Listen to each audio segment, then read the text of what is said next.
Entonces, bueno, nosotros la semana pasada llegamos hasta la visión y hoy día vamos a continuar viendo un tema que es bien importante, que es un poco la base de la planificación a través de los estándares abiertos, que es los objetos de conservación, esencialmente cómo se definen y cuál es su importancia.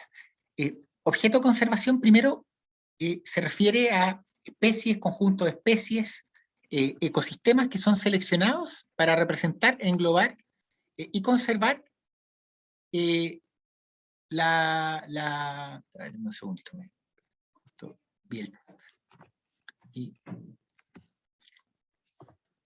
me estaban pidiendo entrar. Un segundito. Vamos al tiro. Ahí sí. Bueno, disculpen. Objetos de conservación son especies, conjuntos de especies o ecosistemas que se seleccionan para representar, englobar y conservar la biodiversidad de un área protegida en este caso. ¿Ya? Fíjense que esta definición tiene un par de temas importantes. Primero, los objetos de conservación tienen que ser interpretados en su conjunto, ¿cierto? En conjunto se busca que los objetos de conservación representen, ¿cierto?, engloben y conserven la biodiversidad de un área protegida. Por lo tanto, los objetos de conservación son esencialmente estos puntos focales donde nosotros enfocamos el proceso de planificación, no con la finalidad de proteger los objetos de conservación individuales, sino que a través de los objetos de conservación y del conjunto de objetos de conservación, lo que buscamos es representar, englobar y conservar la biodiversidad de un área protegida. ¿Por qué esto es importante? Porque hay veces que esta lógica de tener estos objetos de conservación se interpreta como que el área protegida va a proteger los 8 objetos de conservación que tiene. Y de esa lectura puede quedar la lectura de que a lo mejor no se va a proteger el resto. Pero no es así. Recuerden, el conjunto objeto de conservación busca conservar a toda la biodiversidad del área protegida y simplemente nos entrega elementos con los cuales nosotros podemos realizar de mejor forma la priorización, ¿ya? Así que piensen en nuestro objeto de conservación como nuestro representante de la biodiversidad, ¿ya? Y eso es central porque a partir de eso, con esa mirada de que está representando la biodiversidad, nosotros vamos a buscar tener una selección que nos permita cubrir de facto la necesidad de la mayoría de los elementos, por lo menos los más críticos de biodiversidad, ¿cierto? Y también tener objetivos medibles, indicadores medibles, etc. Segunda aclaración importante, el nombre, objeto de conservación. Probablemente no es el nombre más afortunado, ¿cierto? Porque objeto en español es cosa. Y el tema es que esto viene de una traducción, quizás no es la más adecuada, que se perpetuó. Porque el nombre en inglés es Conservation Target. Y target no es thing. Target es como un blanco. Piensen en un tiro al blanco, como un arco y flecha, ¿cierto? Es el foco. ¿Dónde vamos a enfocar? Son puntos de enfoque. Entonces los objetos de conservación en realidad son puntos de enfoque para la conservación, ¿ya? Pero quedó con el nombre objeto a partir de alguna traducción que se hizo hace mucho tiempo ya, de hecho previo a la existencia de los estándares abiertos, y finalmente se perpetuó en el lenguaje como objeto de conservación, ¿ya? Pero recuerden que el concepto original, ¿cierto?, es target, que es un poco un punto de enfoque, ¿ya?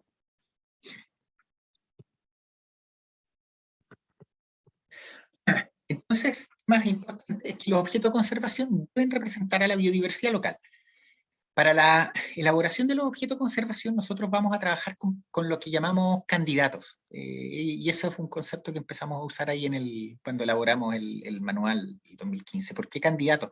Porque hacemos un barrido primero de todo lo que podría ser potencialmente objeto de conservación. Y cada elemento que podría ser un objeto de conservación, ¿cierto?, nosotros lo evaluamos para ver si finalmente lo tratamos como objeto de conservación, lo agrupamos con otro objeto de conservación, o en realidad está cubierto, sus necesidades están cubiertas por otro objeto de conservación. Por eso ese listado largo que vamos a tener, le vamos a llamar los candidatos, ¿ya? Y vamos a diferenciar dos tipos de candidatos, no dos tipos de objeto de conservación, pero sí dos tipos de candidatos. Algunos que son de filtro grueso y otros que son de filtro fino. Con filtro grueso, en general nos estamos refiriendo a elementos de biodiversidad amplios, ¿cierto?, como por ejemplo ecosistemas, que a través de su protección dan protección a un espectro bastante grande de elementos, ¿cierto? Entonces, en filtro grueso en general piensen en ecosistemas, eventualmente en asociaciones vegetales, si quieren, ¿ya? Pero eso estamos hablando, los elementos de filtro grueso en general, estamos pensando en elementos de biodiversidad, que su protección en realidad da protección a muchos otros, principalmente porque otorga hábitat para otros elementos de biodiversidad. Entonces, filtro grueso por lo general estamos pensando en ecosistemas, en asociaciones vegetales, ¿ya? Y filtro fino nos referimos a elementos de biodiversidad que esencialmente corresponden a especies amenazadas, especies claves que tienen roles importantes en el funcionamiento del ecosistema, eventualmente pueden ser especies que son emblemáticas, hay veces que una especie no está amenazada, ¿cierto? Pero resulta que es importante. Por ejemplo, en esta lógica, ¿cuál es el objeto de conservación más obvio para el río Cruces? El cisne cuello negro. Ya. ¿Y está amenazado? No. Exacto, ¿cierto? Pero ¿se imaginan que el río Cruces no tuviera el cisne cuello negro como objeto de conservación? Creo que es como la especie de bandera ahí o paraguas sería. Claro, Es que como. es el emblema del río, es el emblema de Valdivia, es el emblema del desastre ambiental que hubo, pero es el emblema Valdivia. Valdivia, de hecho, acuérdense, fíjense lo que pasó con los lobos marinos. Cuando los lobos marinos empezaron a comerse los cisnes, mucha gente ya no quería tanto los lobos marinos, porque estaban comiendo los cisnes. En realidad es un depredador cazando una presa, nada más. Pero claro, se estaban comiendo los cisnes. Entonces, el cisne es demasiado emblemático para Valdivia como para no ser objeto de conservación del río Cruces, ¿cierto? Independiente de que no sea una especie amenazada, no es una especie amenazada, no está en peligro de extinción el cisne cuello negro, ¿cierto? Eh, pero aún así es un objeto de conservación. Hay y podríamos tener una serie de otros casos similares, donde hay especies que a lo mejor no están amenazadas como especies, pero van a ser objeto de conservación, ¿ya? Entonces, pero por lo general nuestros candidatos obvios van a ser, las especies amenazadas tienen que ser candidatos. Podríamos considerar especies clave. Si hay especies banderas obvias, tenemos que considerarlas entre los candidatos, estén o no estén amenazadas, ¿ya?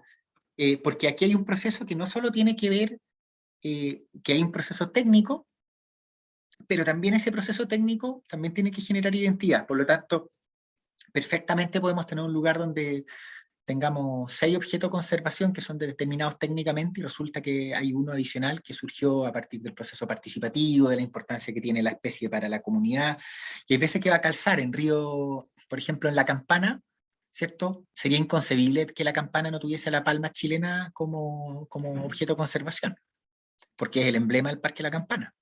Pero además, estamos claros que la palma chilena además es una especie amenazada. Lo mismo que puede pasar con el huemul en Cerro Castillo o en el Parque Patagonia, ¿cierto? Donde el huemul es emblemático, evidentemente objeto de conservación y además está amenazado, ¿ya? Y también con los objetos de conservación, los candidatos puede ser un listado grande, pero los objetos de conservación nosotros vamos a tratar de mantener un número pequeño. El mínimo posible y no menos que eso. Súper clara la propuesta, pero lo menos que se pueda. ¿Ya? ¿Por qué lo menos que se pueda? Porque cada objeto de conservación nosotros vamos a generarle después objetivos y una serie de otros elementos. Por lo tanto, si tenemos 20 objetos de conservación, ¿cierto? El proceso de toma de decisiones se nos va a enredar. Y recuerden que este es un proceso de toma de decisiones.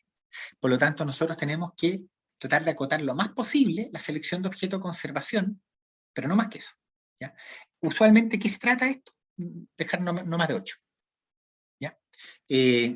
Esencialmente es el número que se recomienda. Si pueden 6, ojalá 6, ¿cierto? Pero no más de 8 y nunca más de 10. ¿Ya? Entonces, ¿cuál es el esquema que tomamos en este proceso de selección de objetos de conservación? Primero determinamos los candidatos o potenciales objetos, donde vamos a tener ecosistemas, especies, por ejemplo, especies amenazadas, claves, focales, ensambles. De repente hay grupos que, por ejemplo, vamos a considerar, hablábamos del agua. Ustedes saben que el grupo vertebrado, uno de los grupos vertebrados más complicados en Chile son los peces agua dulce, ¿cierto? Pero a lo mejor nosotros podemos considerar el ensamble de peces de agua dulce o el ensamble de anfibios, ¿cierto? Donde cada uno de ellos son especies amenazadas y hay otras especies que si bien no están amenazadas son parte de su ensamble, ¿cierto? A lo mejor hay grupos que de repente no son tan quizás no está en una situación de prioridad de conservación tan alta. Piensen en las aves de los bosques templados sudamericanos, ¿cierto?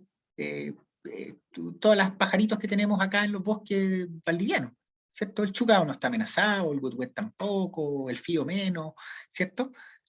Sin embargo, ese ensamble de aves, ¿cierto?, puede ser súper importante para un lugar, o resulta que ustedes saben mejor que yo que hay especies mutualistas súper importantes, particularmente la polinización con los picaflores, los fíos un poquito, pero principalmente los picaflores, y después la frugivoría y dispersión de semillas, y ahí, claro, se nos mete el picaflor, perdón, el fío, el zorzal y otros más. Entonces, podemos considerar ensambres también. Y a partir de eso, nosotros vamos, de todo ese pool, vamos a sacar los objetos de conservación. ¿Cierto? ¿Dónde vamos a sacar los candidatos de filtro grueso? En ecosistemas terrestres, en general, debiésemos considerar como mínimo, dependiendo del tamaño del área protegida. En áreas protegidas grandes, una recomendación inmediata es mirar los pisos vegetacionales del Huber-Tipliskov. ¿Por qué es una mirada sugerida inmediata?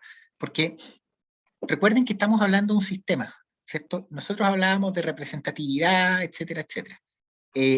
Cuando se mira representatividad a nivel ecosistémico, en Chile la clasificación oficial de ecosistemas es esta, ¿ya? Por lo tanto, es una mirada mínima lógica, ¿cierto? Es considerar los ecosistemas que están presentes en el lugar, de acuerdo a la clasificación vigente. Podemos considerar el catastro de uso de suelo, también existe una clasificación de ecosistemas marinos, que también está disponible en medio ambiente, que también se puede utilizar, ¿ya? O se debe utilizar. Entonces, esta información en general la vamos a poder extraer, ¿cierto? Acá está, por ejemplo, los pisos vegetacionales de Cerro Castillo. Y esto acá, se fijan, nosotros obtenemos esa información y podemos inmediatamente, si es Cerro Castillo, tenemos 4 pisos vegetacionales, ¿cierto? Cada uno de ellos es un candidato.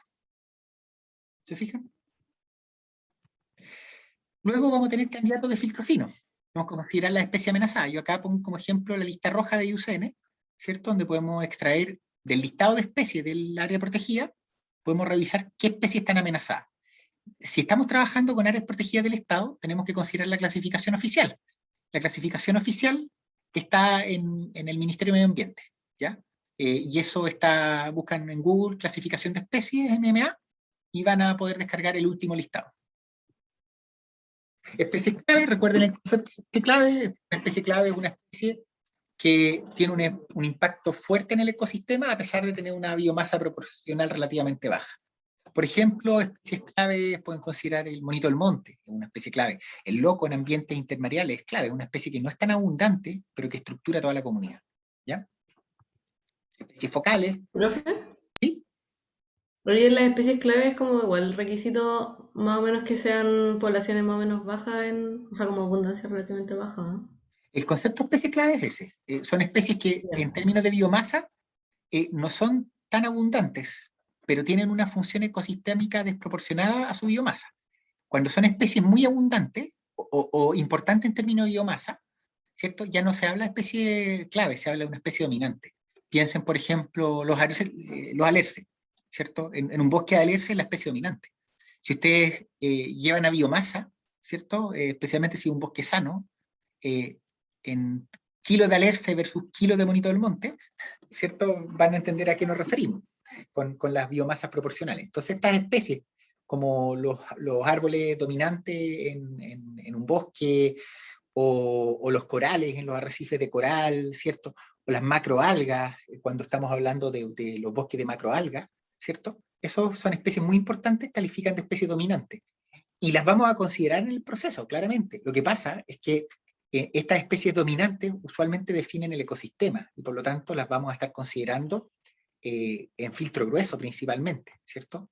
Por ejemplo, los tipos de bosque usualmente son candidatos a objeto de conservación. Y si tenemos bosque alerce, el bosque alerce claramente va a ser un objeto de conservación, no se salva por ningún lado. Primero porque es un piso vegetacional y además el alerce es una especie amenazada, ¿cierto? Por lo tanto, va a estar ahí, ¿ya? Pero la especie clave, por definición, son especies que en términos de biomasa no son tan importantes. No quiere decir que sean chicas o que sean grandes. sino que son especies que si nosotros vemos biomasa, no representan una proporción tan alta, pero sin embargo impactan mucho en el funcionamiento de la comunidad. Por eso son claves.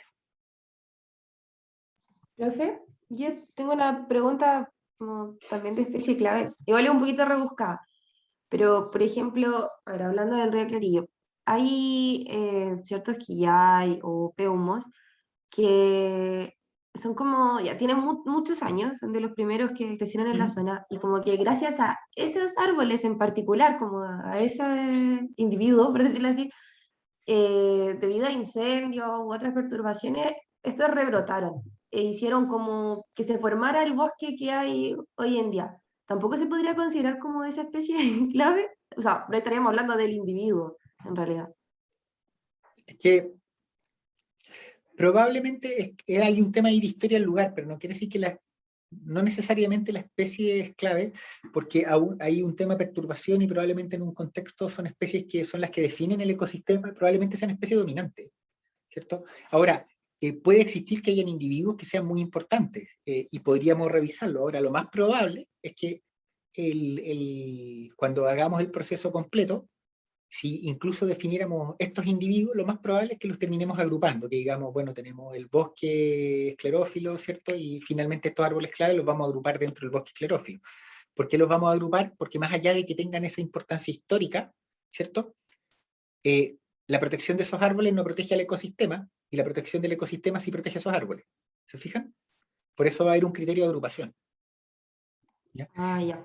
Entonces, porque recuerden que es un proceso de toma de decisiones. Nosotros, más que un proceso de destacar qué es importante, porque si nos vamos en ese proceso, se nos va a complicar mucho, porque resulta que su compañera decía los insectos. Entonces, vamos a poner las mulitas de objeto de conservación. Y a mí me gustan los carnívoros. Entonces, los zorros.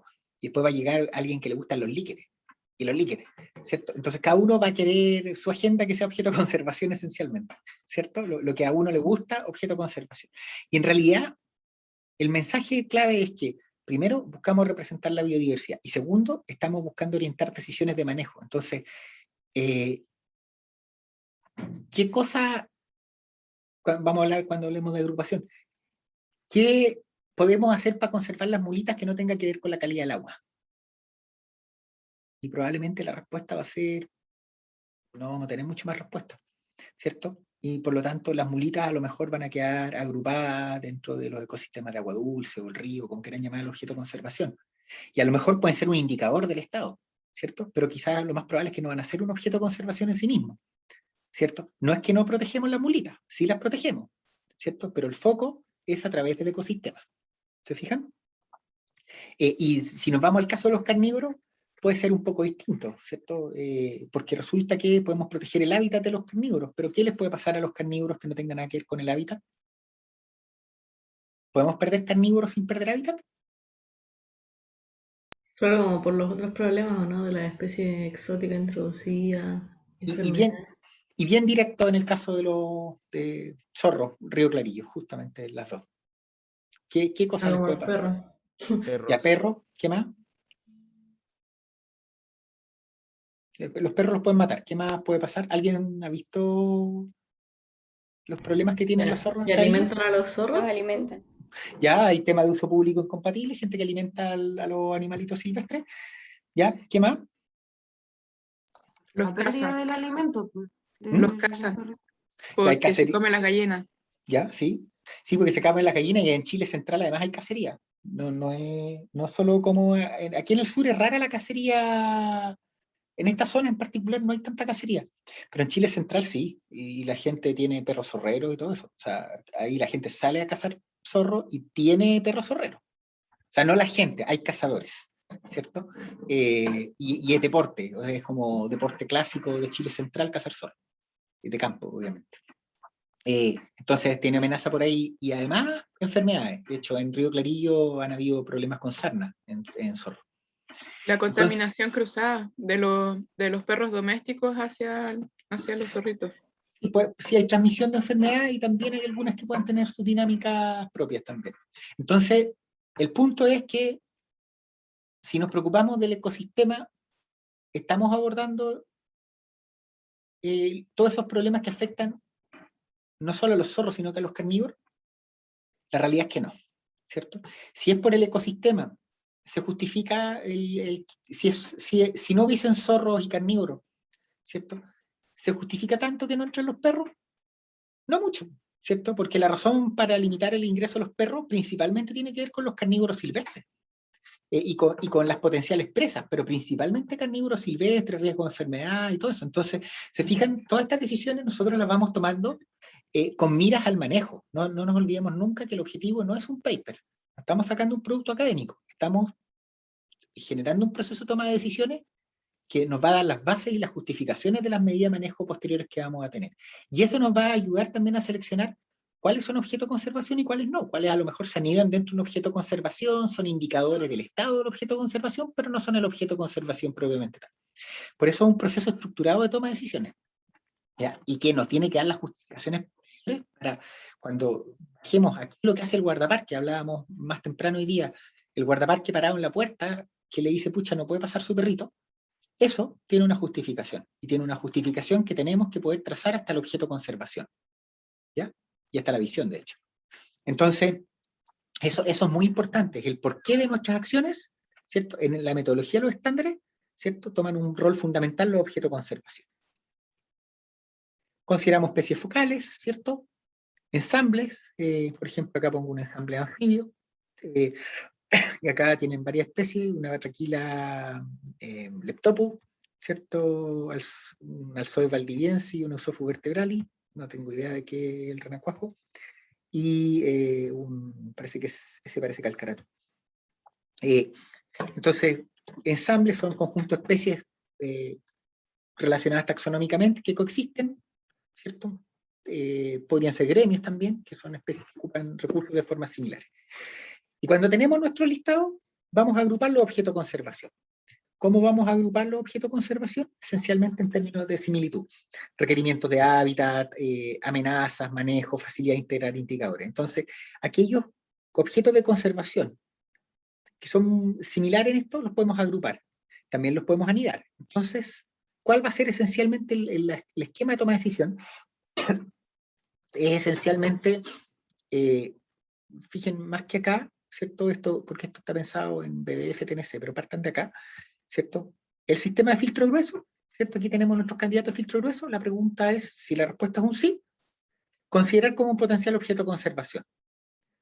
Después está la pregunta si es viable o factible su restauración. Afortunadamente, eso en general, la respuesta es sí, ¿cierto? Pero está la pregunta, ¿cierto? Porque como es un proceso de toma de decisión, es importante que los esfuerzos que hagamos puedan tener un logro. Y por eso preguntan de si es esencialmente viable, ¿ya? Porque es complicado que se nos caiga un objeto de conservación, ¿ya? Entonces, después, si no es filtro grueso, ¿captura otros objetos? ¿Cierto? Si la respuesta es no, no es un objeto de conservación. ¿Siguen? A nivel de ecosistema. A nivel de comunidades o especies, podemos preguntarnos, ¿la especie o comunidad es un objetivo ecorregional? Piensen en objetivo, acá piensen en especies, por eso digo especies amenazadas. Las especies amenazadas son especies que en el fondo están priorizadas a nivel nacional o internacional. Por lo tanto, la pregunta es un objetivo ecorregional? Si la respuesta es sí, tenemos que hacer otra pregunta más. ¿Es capturado por un objeto ecosistémico por uno de filtro grueso? Si la respuesta es sí, anidado, es decir, queda incluido dentro de un objeto de filtro grueso. Les doy un ejemplo típico. ¿Qué suele pasar? Una especie que siempre aparece más como emblemática, carpintero negro, ¿cierto? Y en muchas unidades, acá, claro, no es una especie necesariamente en peligro, pero en muchos casos en el proceso participativo se prioriza. Entonces la respuesta es sí. ¿Es capturado por un objeto ecosistémico? Y ahí normalmente quedamos en la respuesta que sí, ¿cierto? Porque hacemos la pregunta, ¿qué acciones de conservación tenemos que tomar para el carpintero negro que no sea proteger bosque? ¿Cierto? Y usualmente esa pregunta nos lleva a objeto anidado. ¿Es que no nos preocupa el carpintero negro? No, sí nos preocupa el carpintero negro. Lo que pasa es que el carpintero negro queda cubierto en bosque, y por lo tanto en nuestro proceso nosotros reflejamos el carpintero negro, estuvo en los candidatos y finalmente fue anidado dentro de bosque. ¿Estamos preocupados del carpintero negro? Sí. Puede ser que incluso lo dejemos como un indicador, ¿ya? ¿Queda como objeto de conservación? No necesariamente, pero recuerden que no sea objeto de conservación no quiere decir que no sea prioridad. El objeto de conservación simplemente nos ayuda a focalizar nuestro proceso. Profe, ¿Sí? incluso si no hubiera entrado en esa categoría, es clave en el sistema, dentro del sistema sí es clave, porque sin los hoyos que él hace, muchas especies de búhos nocturnos no podrían dónde anidar, De porque hecho, una de sus conductas es hacer el hoyo, pero no volver al mismo lugar. Hace otro hoyo para anidificar, y hoyos que van quedando los ocupan las otras especies de búhos. y otros pájaros. De hecho, esos son todo el grupo que son los nidificadores de cavidades secundarios, que son los que usan las cavidades que hacen otros. Sí. Y eso, claro, podríamos decir, buen punto, podríamos decir, ¿sabes qué más? Objetivo ecorregional, quizás no, ¿cierto? No está amenazado, para acá. ¿Clave en el ecosistema? Sí, ¿cierto? Pero, nuevamente, vamos a llegar esencialmente al mismo camino, donde esencialmente, y aquí quizás falta una flecha, tendríamos que volver a hacer la misma pregunta. ¿Es capturado un objeto ecosistémico? La respuesta que vamos a tener en el caso del carpintero, en muchos casos, va a ser un sí y queda anidado, ¿cierto? ¿Nos preocupó? Sí, nos preocupó. ¿Se fijan? ¿Es un paraguas para otras especies sistema? Piensen, Huillín. ¿Ya? Bueno, el Huillín también califica acá, ¿ya? Amenazado. Pero además el Huillín es una especie súper emblemática, difícil de ver. Yo el último año vi dos, así que tuve suerte. Vi uno en el centro, en el terminal de buses, me encontré un Huillín. Y hace poco tenía una picada para ver coipos, y llevé a mi hija a ver coipos, a mis hijos, a los dos, pero mi hija raya con los animales, entonces, y no fue mal con los coipos, pero vimos un Huillín. Así que ver Huillín es harto más difícil que ver coipos. Así ¿Profe que, dijo en el terminal de buses? sí, vi un Huillín en el Ah, en río, el río. pero en el terminal de buses. En el centro de Valdivia, un Huillín. Un día, el año pasado, un fin de semana de fase 2, que fui al supermercado y me devolví por la costanera. Y vi un grupo de personas y me llamó, dije, están mirando algo, y caché que no era un lobo marino. Así que paré y me bajé a mirar y andaba un Huillín. Porque caché que andaba algo en el agua y que no era lobo marino. Así que dije, no, ahí voy a ver aquí. Era un Huillín pegadito, lo estuve viendo un montón de rato. Así que sí. Pero el Huillín, claro, es paraguas porque un Huillín tienen home range, el ámbito que ocupa son grandes. Hay animales que tienen 14 kilómetros para un solo animal. Por lo tanto, la protección del Huillín el Huillín es una buena especie de paraguas, ¿cierto? Es un carnívoro importante en estos ecosistemas, pero además ocupa, la conservación del Huillín requiere paisaje. El Huillín no necesita superficies grandes, por lo tanto es un súper buen paraguas en muchos casos, ¿cierto? Y después cuando ya hacemos esa primera filtrada, que esencialmente nos preocupamos de si son capturados en objeto ecosistémico y todo eso, nos queda todavía un grupo, y ahí tenemos que considerar si los tratamos juntos o separados. Entonces, criterios para agrupar es que ocurran en el paisaje, que compartan procesos comunes, y muy especialmente que compartan amenazas críticas similares. ¿Y por qué es importante eso? Porque particularmente compartir esto y compartir esto, si comparten amenazas críticas similares, eso significa que en términos de manejo los vamos a poder agrupar. ¿Se fijan? Entonces, recuerden, nosotros estamos apuntando al manejo, no a un paper. Y en ese sentido, si es que tienen las mismas amenazas y requieren los mismos manejos y están en los mismos lugares, son criterios para agrupar. ¿Ya? También podemos decir, por ejemplo, les voy a mostrar un ejemplo, vamos a cambiar el orden. Reserva costera, cuando hicimos la actualización del 2000, hicimos todo ese tema, ya había un objeto de conservación previo, y se definieron a través del proceso el bosque alerce, el bosque siempre verde, el olivillo costero. El olivillo costero se separó. El olivillo costero, ustedes saben que es siempre verde, es un subtipo del siempre verde. Pero el olivillo costero entró esencialmente como especie, como más con un tema de ecosistema carismático, esencialmente, porque de hecho en proceso participativo fue el olivillo nosotros habíamos propuesto dejarlo junto con bosque siempre verde. Antes estaba separado, nosotros habíamos propuesto juntarlo. En términos de manejo son básicamente lo mismo. pero se separaron por un tema del olivillo costero como algo emblemático de la costa, y eso es parte del proceso técnico, ¿cierto? Si bien para casi todos efectos van juntos. El alerce no, estos dos sí. ¿Ya? Después quedaron los ecosistemas de agua dulce y estuario. Quedó la costa rocosa, que era el intermareal y submareal rocoso, playa y dunas de arena, zorro chilote, guiña y pudú, antes era pudú solo, se agregó el zorro chilote, lo descubrimos el 2012 ahí, y la guiña, y las ranitas, ¿ya? Y si se fijan, no está el huillín, tampoco está el chungungo. ¿Por qué no está el huillín? Porque en nuestra priorización de objeto de conservación, el ecosistema del huillín está acá, ¿cierto? Eso no protege, no incluye, nos deja fuera el manejo de algunos temas que afectan al huillín, como particularmente todo lo que tiene que ver con perros, riesgo de enfermedades. Pero lo que es perro, riesgo de enfermedades está cubierto por este objeto de conservación. Entonces, las necesidades del huillín están cubiertas acá, y lo que no está cubierto acá, está cubierto acá. ¿Se fijan? Si nos pasamos al monito del monte, ¿dónde está el monito del monte? El monito del monte está acá protegido, en esos tres. Vámonos al, qué sé yo, pues a las aves playeras, están acá. De hecho, están como indicadores de acá. Vámonos al quique, está acá, ¿cierto? Porque, y acá, o sea, entre hábitat y algunas necesidades que no quedan cubiertos de hábitat, que acá.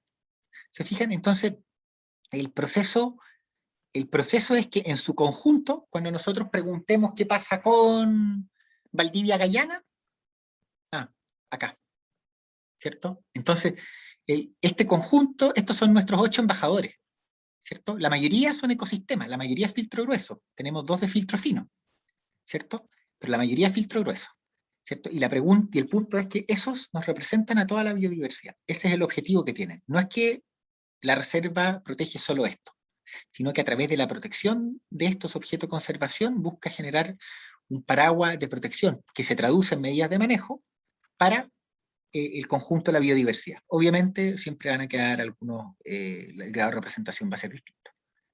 Eso se refleja también acá en el manual, ¿cierto? Aquí están los candidatos, y resulta que objeto de conservación seleccionado, por ejemplo, río cipreses, vegetación esclerófila, estepa de altura, glaciar y ríos cipreses, ciprés de la cordillera, guanaco, loro tricahue, carnívoro. Aquí quedaron hartos de filtro fino, ¿cierto? Y aquí era porque, claro, el guanaco se consideraba emblemático y el ciprés se consideraba emblemático y el tricahue, para qué decir, los carnívoros, ¿cierto? Pero vámonos acá a los de filtro grueso y resulta que el cóndor, que no está como objeto de conservación, se considera entre estas dos. La rana chilena, glaciar y río cipreses. ¿Se fijan? Entonces está ese proceso de ir teniendo un listado de candidatos y después separar y agrupar. ¿Profe? Pero, por ejemplo, ahí el cóndor, donde está agrupado, igual no, no es como no es un objeto de conservación, son solo los verdes de arriba, ¿cierto? Los otros son como los que alcanza. Exactamente, exactamente. Estos son nuestros candidatos. Todos estos eran los candidatos, porque nosotros tenemos un listado grande primero, y ese listado grande lo acotamos. De hecho, le voy a aprovechar de mostrar al tiro la guía para ligar al tiro con el práctico. Esto ya está en la página, ¿cierto? Y acá yo les voy a pedir, esto está más amplio, tienen que atenerse igual a lo que está en la pauta de evaluación, pero acá, por ejemplo, le voy a explicar los criterios para identificar candidato a filtro grueso, ¿cierto? Luber y Pliskov, y además esos listados la pueden sacar de acá. Aquí está eso. Pueden sacar qué objeto de conservación, perdón, qué objetos filtro gruesos hay. Voy a cambiar la pantalla a que se compartan todas. Entonces, si pinchamos ese link, que este es uno que todos los años se me olvida mostrárselo, y lo muestro en grupos individuales, pero este año me acordé. Normalmente se me olvida, pero hoy día en la mañana me acordé de agregar ese link. O sea, en esa guía, porque subí la guía y pues lo puse también en la página. Entonces vámonos acá a Parque Nacional, ¿cierto? Y escojamos acá región,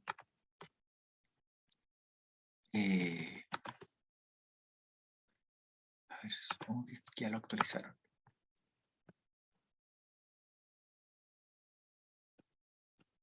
No, no lo han actualizado todavía ahí, pero da lo mismo, va a estar como reserva.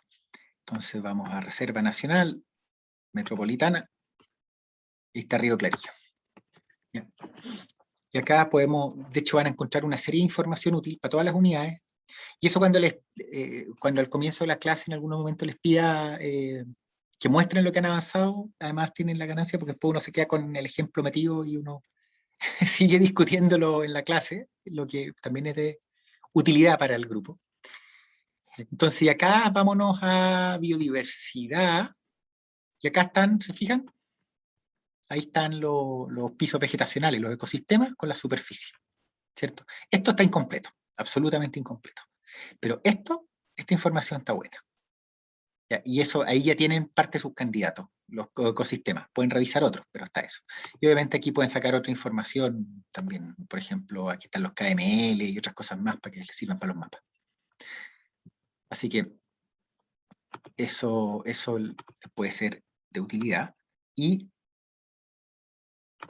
entonces acá les voy a pedir una tabla que indiquen los candidatos a objeto de conservación de filtro grueso, ¿cierto? Después explicar los criterios para filtro fino, nuevamente. Vayan a medio ambiente. Link. Y acá ustedes tienen que irse al listado de especies clasificadas. ¿Cierto? Ahí lo bajé.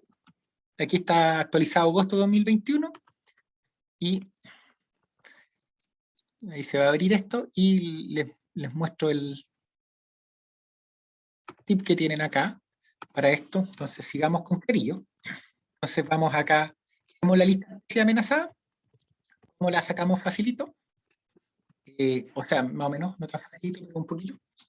Pero cómo facilitamos el proceso. Y ahí están los links en la guía que está subida. Entonces dijimos, ya, seguimos con Río Clarillo, metropolitana, ¿cierto?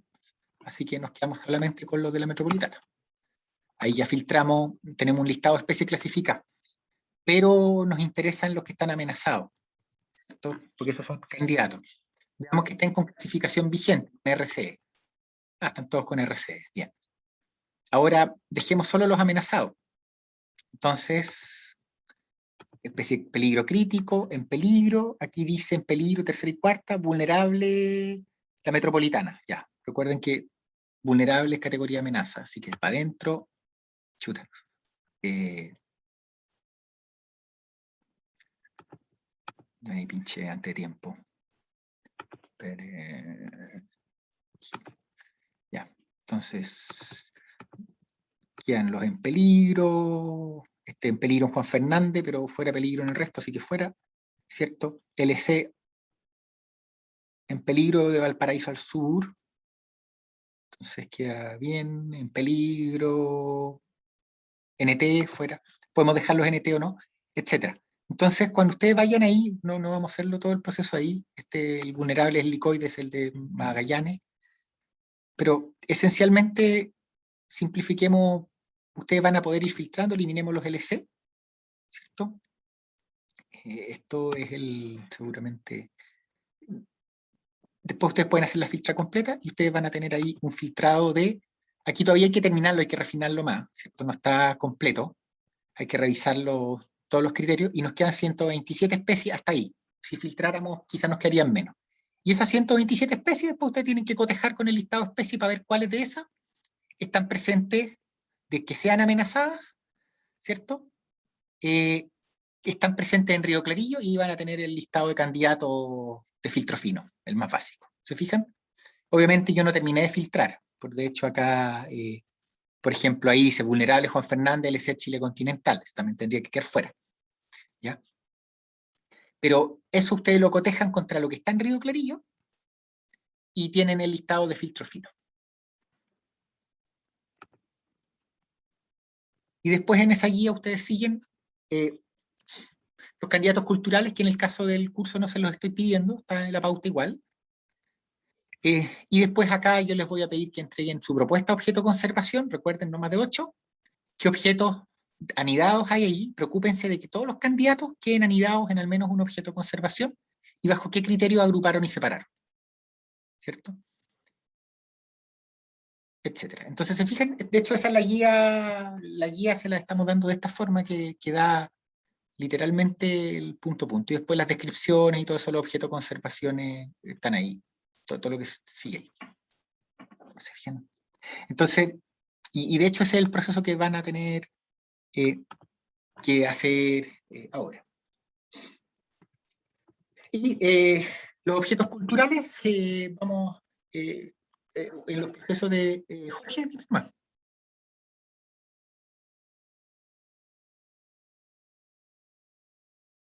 Jorge. Profe, es que quería preguntarle si los objetos anidados eran como las especies que compartían el ecosistema con la otra especie que era la elegida en el fondo. Claro, son en general, bueno, recuerden que en general el proceso va a estar más centrado en filtro grueso. Entonces, por ejemplo, en lo que yo les planteé antes, el huillín en la reserva costera era un candidato, pero no un objeto final. El huillín está anidado en ecosistemas de agua dulce y estuario. Ya, perfecto. Entonces, en el fondo, y esa es una forma de mostrar de que sí se consideraron y dónde quedaron, esencialmente. ¿Ya? Nos interesa esa trazabilidad. Es recordar que acá el proceso del objeto de conservación no es el objeto de conservación en sí, sino que es el proceso de representación de la biodiversidad. ¿Por qué va a ser importante? Porque después vamos a fijarle objetivos, metas y todo eso. ¿Ya? Vale, profe, gracias.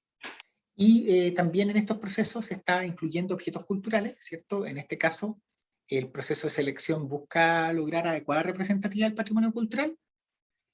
Y los criterios de agrupación incluyen conectividad, particularmente en este caso se refiere a vinculación y relación histórica, que compartan amenazas cuando requieren estrategias similares, ¿cierto? Y hay algunos casos donde podríamos juntar con objeto de conservación biológico. O sea, de hecho, piensen en el caso de la araucaria, Pehuen, ¿cierto? Y podríamos preguntarnos, ¿la araucaria es un objeto de conservación biológico o cultural? Y yo creo que si decimos biológico nos quedamos cortos y si decimos cultural nos quedamos cortos, ¿cierto? Entonces hay objetos de conservación que son tanto biológicos como culturales, ¿cierto? No se usa el nombre de objeto biocultural, pero de facto son objetos bioculturales, la palma chilena y muchos otros más, ¿ya?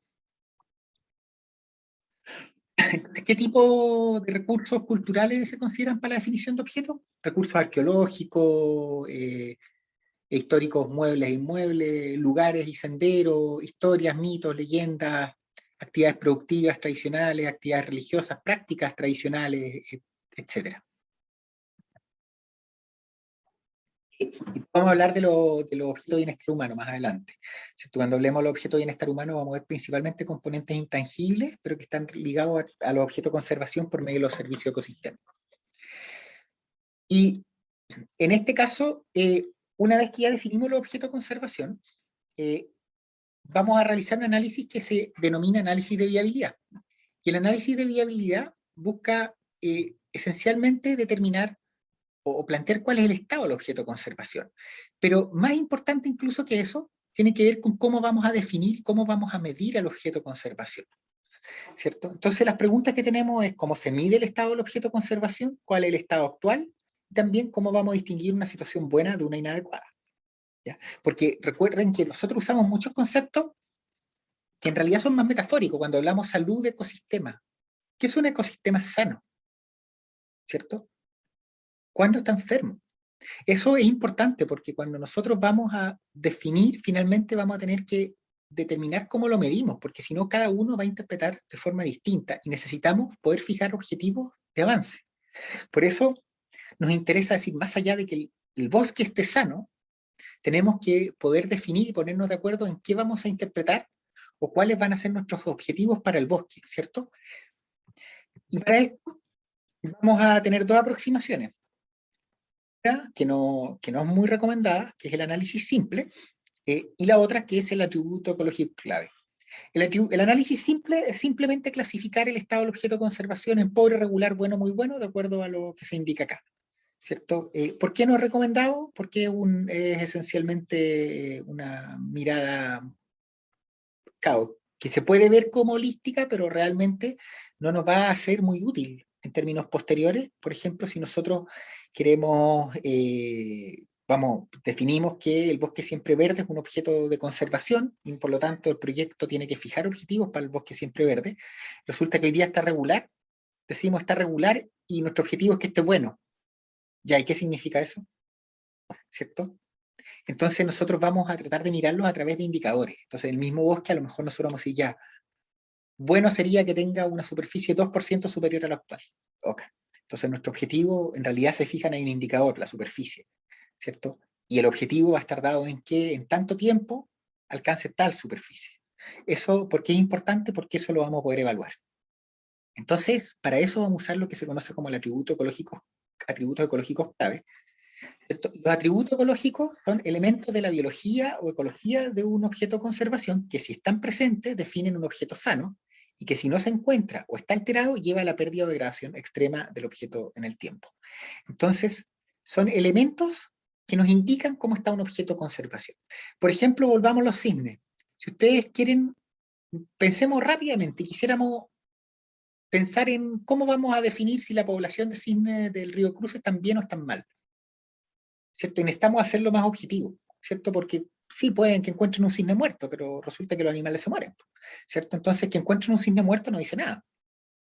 Por lo tanto, ¿cómo podemos definir eso? Ya, Bárbara dice abundancia, perfecto, ¿cierto? Quizás el más obvio acá sería abundancia. ¿Cuántos cisnes hay? ¿Cierto? Hay hartos cisnes y pocos cisnes. Sabemos que los cisnes fluctúan, ¿cierto? Así que disminuyan un poco no significa nada, que aumenten un poco no significa nada, ¿cierto? Pero la abundancia de los cisnes va a ser clave.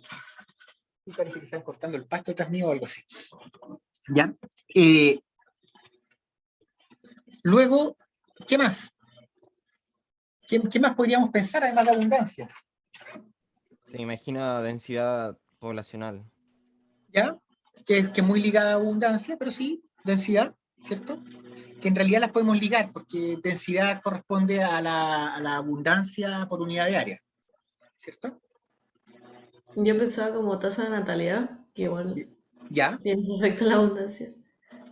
ya, pero sí, pero podría ser, ¿cierto? Podría tener tasa de natalidad, ¿cierto? Éxito reproductivo eventualmente. Claro.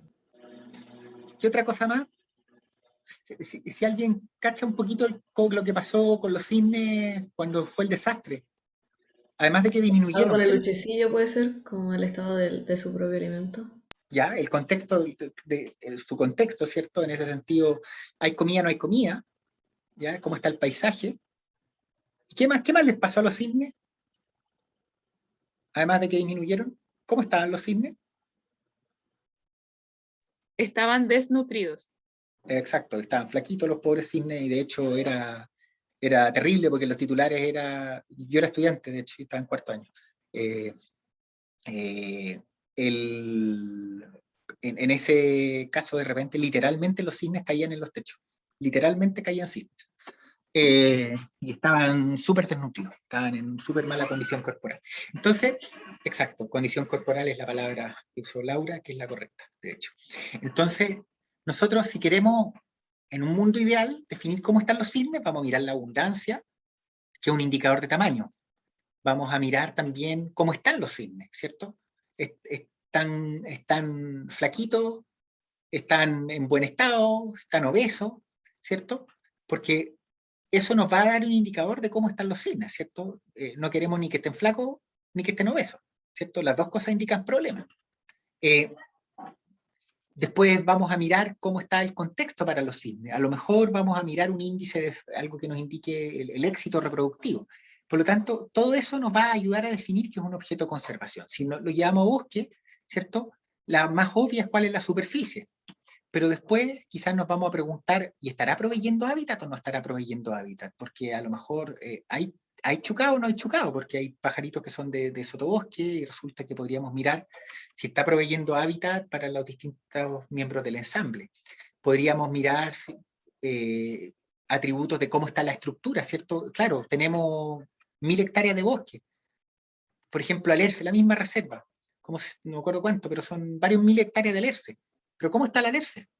Resulta que son varias 1000 hectáreas de Alerce, pero la mayoría de la Alerce está en malas condiciones.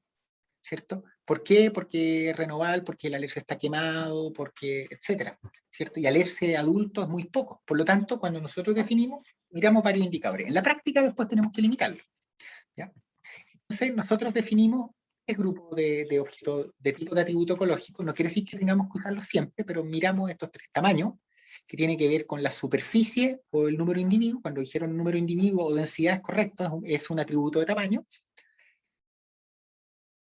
Condición tiene que ver con composición, estructura, interacciones. Entonces, la condición corporal es un atributo de condición, ¿cierto? La composición, en el caso de un ecosistema, también es un atributo condición. Y posteriormente, contexto-paisaje. Entonces, aquí entran temas como conectividad, disponibilidad de alimentos, disponibilidad de hábitat en una superficie determinada, etc. Entonces vamos a mirar esos 3 tipos de indicadores para determinar el estado, ¿cierto? Por ejemplo, en la reserva costera, en el caso del Cerrito Chilote o del Pudú, ahí se usó un indicador de tamaño, que es el área ocupada, no la abundancia porque no es medible, entonces se usa la ocupación. DAT podría ser considerado condición, creo, pero habría que extrapolarlo a nivel de ecosistema, sí. En el fondo tendría que ser, me imagino, la distribución de DAP o algo por el estilo.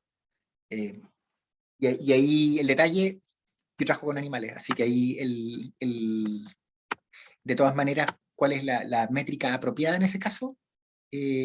Probablemente la persona ideal para preguntarle es Mauro, González o Iván, ¿cierto?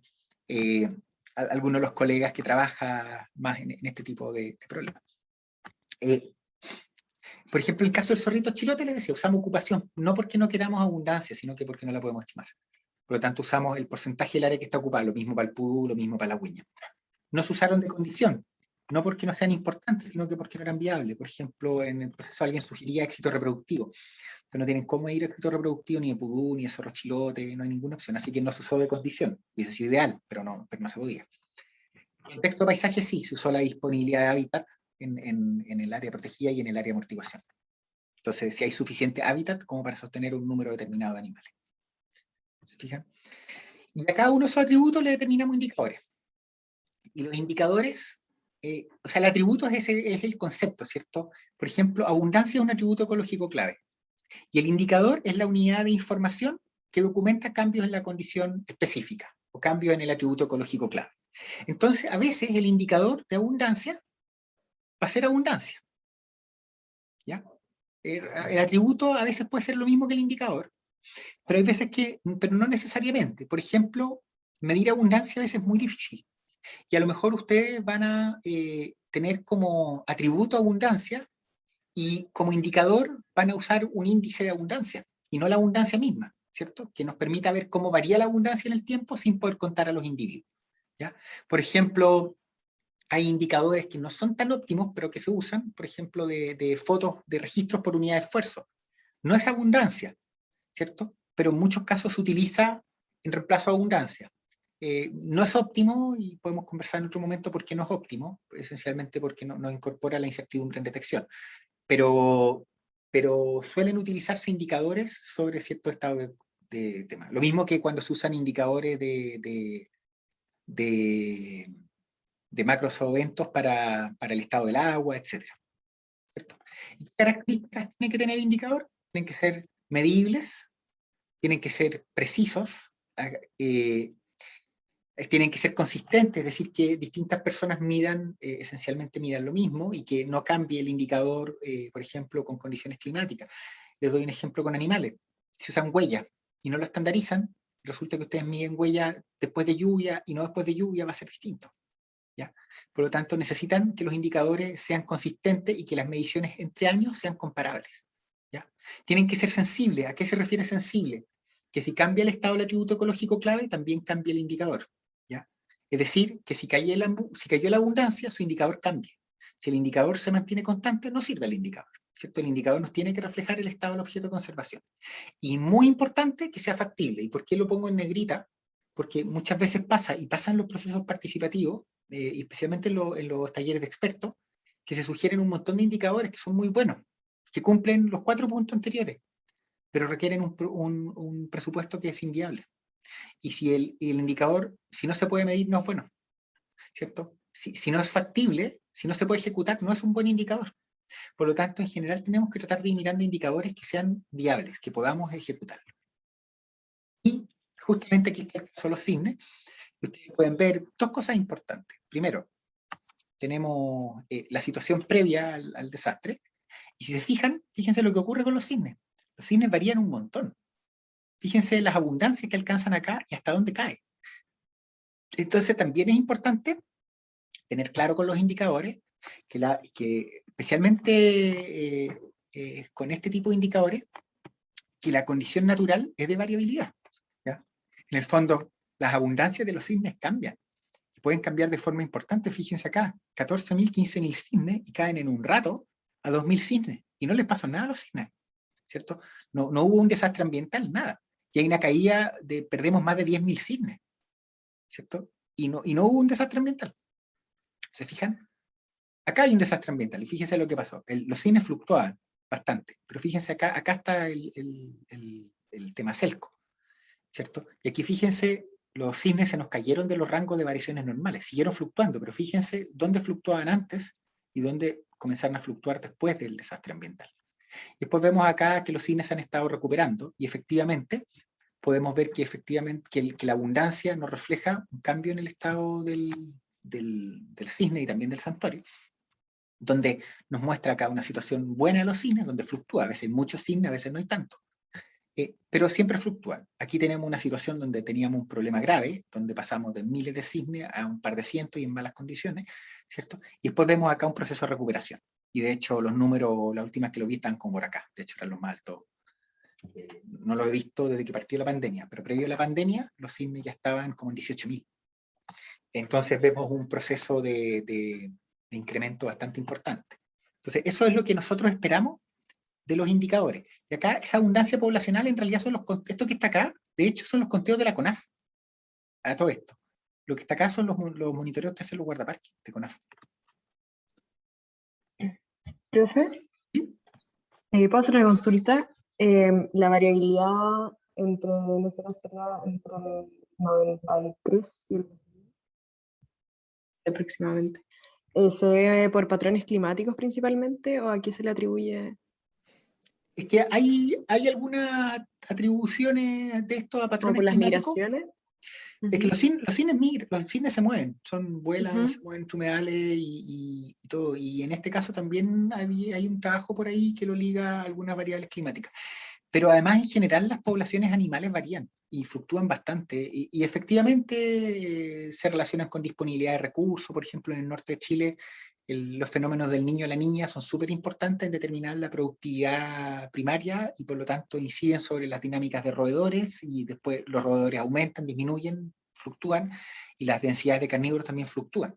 Entonces, es natural que las poblaciones animales cambien. Y esa es una dificultad práctica y complicada que tenemos con los monitoreos, porque como estamos en muchos casos comenzando monitoreos de vida silvestre al año 2020, 2015, 2022, ¿cierto? Eso significa que vamos a pasar sustos. ¿Por qué? Porque fíjense lo que tenemos acá. Hoy día con los cisnes tenemos esto, ¿ya? Pero imagínense que ustedes partieron un monitoreo, empiezan a monitorear un área protegida y tu primer monitoreo es este, y de repente pasa eso. Entramos en pánico, ¿o no? Sí. Porque recuerden que a veces ustedes parten el monitoreo, están acá, y no tienen toda esta historia para atrás. Y en realidad no sabían que fluctuaban. Y como manejador se encuentran con esto, ¿cierto? ¿Cómo explicáis esa cuestión? Y resulta que es un proceso natural. Y se fijan la dificultad que tiene, y traten de explicar esto en redes sociales. Traten de explicar que esto no pasó nada, ¿cierto? Esto es, así funciona la naturaleza.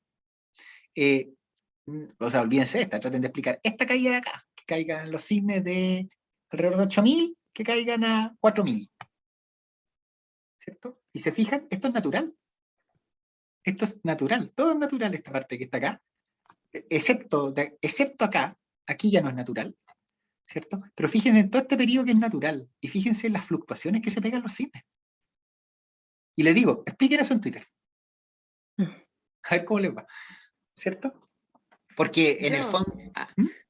y puede haber una explicación súper sencilla, pero que no se puede, no sabemos cómo verificarla, como por ejemplo que disminuyeron las lluvias y llegaron menos minerales al agua y no pudieron haber tanto luchecillo para tanta población, es una regulación natural de capacidad de carga. Pero de aquí a que la podamos comprobar, Y además que eso, hay muchos procesos, y el tema es que la naturaleza no es estable. Cuando hablamos del equilibrio de la naturaleza, ¿cuál equilibrio? Si la naturaleza no está en equilibrio, ¿cierto? Todo lo que eran las hipótesis de equilibrio se han ido cayendo, ¿cierto? La naturaleza es cambiante, no es estable. Entonces, en ese contexto, ¿cierto? Las poblaciones animales siempre fluctúan, y fluctúan mucho. De hecho, las pueden ver en un montón de especies, donde tienen dinámica, no solo con los cisnes, con un montón de especies de las que se sabe de dinámicas poblacionales. Es muy raro que una especie esté parejita en una abundancia. Eso es rarísimo. En general, aumentan, disminuyen, tienen caída, hay un invierno duro y ¡pum!, una mortalidad importante, y después se recuperan, y después otro desastre, se les metió una enfermedad. Entonces, y no todo es antrópico, no todo es culpa del humano. Claro, Hay y de ahí procesos. igual la importancia de hacerle el seguimiento, o sea, es difícil y es caro, pero de alguna manera poder lograr hacer el seguimiento de especies migratorias como esta en este caso, para Claro, darse cuenta que no es que desaparezcan ni disminuyan, sino que se están moviendo. sí. Así que eso, y a veces sí hay mortalidad, ojo, si muchas de esas dinámicas sí son con mortalidad, pero son dinámicas Ya. naturales. ¿Sí? En el fondo, recuerden, puede entrar un depredador, puede haber muchas razones que son naturales, que no necesariamente implican algo malo. Hay poblaciones Claro. que suben y bajan, ¿cierto? Eso es así. Hay veces que aumenta la abundancia, aumentan los depredadores consumen más, baja la abundancia, disminuyen los depredadores porque hay menos comida, y así. Claro. Son procesos naturales, pero que nos son difíciles de explicar, y como manejador esto es muy complicado, ¿cierto? Porque es muy complicado. ¿Cómo damos una explicación de que se nos cayeron los cisnes a la mitad? ¿Cierto? Imagínense una cuenta pública de eso. Y puede ser un proceso natural, pero cuando alguien trata de explicar que puede ser un proceso natural, la pifiadera se va a escuchar hasta el otro lado de la cordillera, ¿cierto? Y en ese sentido, ojo, que esa es una dificultad profesional que tenemos, porque en el caso del Santuario Río Cruces, tenemos esta información, pero si vemos esa información, para la mayoría de los animales, por ejemplo, no existe. Y no quiere decir que no ocurra, simplemente que no existe la información. Hay muchas especies que nunca hemos podido medir abundancia. Y el día que podamos medir abundancia, vamos a encontrar esto. O situaciones parecidas. Entonces hay todo un tema que nos es complicado, porque en la medida estamos empezando a monitorear, estamos empezando por fin a funcionar bien técnicamente, pero no tenemos esta historia. Y esa interpretación es complicada, porque las poblaciones es muy raro que vayan a tener una línea recta o una línea siempre creciendo. De hecho, una línea siempre creciendo es inviable, no tiene sentido biológico, ¿cierto? Lo normal es que suban, bajen, y es parte del juego, ¿cierto? Especialmente cuando uno trabaja en escalas chicas en relación a las poblaciones de los animales, porque recuerden, esa es la otra parte. Cuando ustedes miran las dinámicas de los guanacos en ríos cipreses, son así súper erráticas, suben, después no hay ni uno, después vuelven a aparecer. Y lo que pasa es que Río Ciprés es muy chiquitito en relación a los guanacos, entonces de repente van a contar los guanacos están en Río Ciprés, y otras veces van a contarlos y están afuera, ¿cierto?